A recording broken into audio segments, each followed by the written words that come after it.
Right, so for any future warriors that come here, so there's your strategy. So there's north-south, so Birmingham's to the south, and there is Edinburgh Castle. So you tell the truth from there and they can't kill you, and being able to tell the truth is in this one here. So this is quite an important place. So you've got to really tell the truth in here, otherwise your professional reputation is done forever for the history of time, as is your family. So this is a building you probably want to be honest in, and the one in the back is one where you probably want to be secure in, but because of the behaviour of the king, I've literally never been into. I just haven't been in still.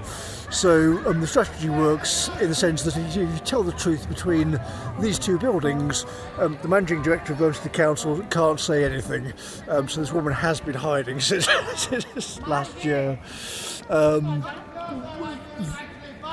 We've been through every emotion, I think, along the way, but at the moment it is just the sort of sense that reality has fallen apart because this dreadful woman can't reply to a children's story after a young lad died, I think, back many years ago. So this woman is an absolute disgrace, an absolutely revolting Howden who went along with the most awful and dangerous nonsense for money, and is now hiding as the city falls apart.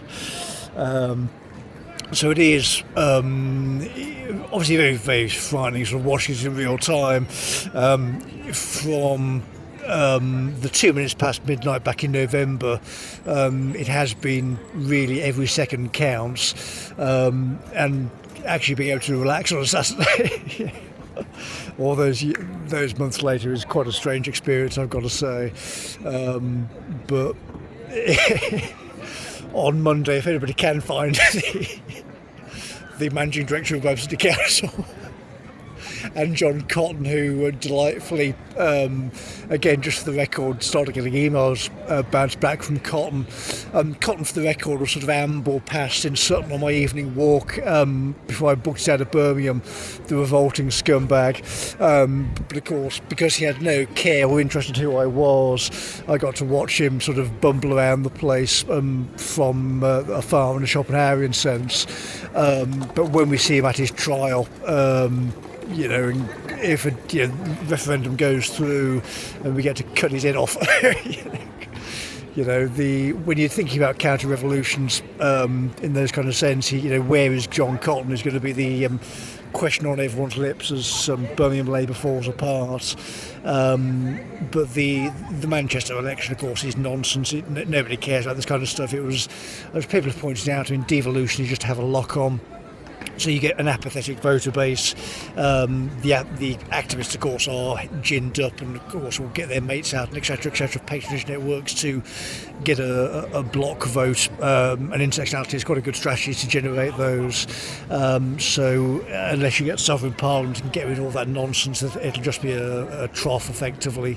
But if you can get a general election via some kind of thermotic means, so if it goes to 29, obviously we're not going to last that long, given the current invasion. But if the election promises, well, nobody's happy with the king, that makes it more interesting. So regardless of what happens, if anyone in the country wants to go into the city, again, I was cursed to live there, now I'm free, I'm not going back ever, and neither is any member of my family, sensibly, I would suggest. But if you go to the Broad Street Court and find David, quote-unquote, Dave Fern Steff, that is linked to John Cotton's former patronage empire, so 54,000 properties, you cannot now legally do the job because of the current behaviour by the mayor, effectively.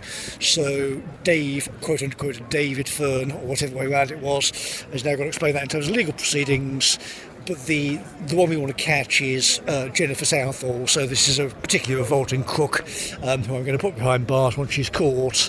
But we want police assistance on Monday morning. We'll give them a further break, I suppose, to cease fire this evening and have a break on Sunday.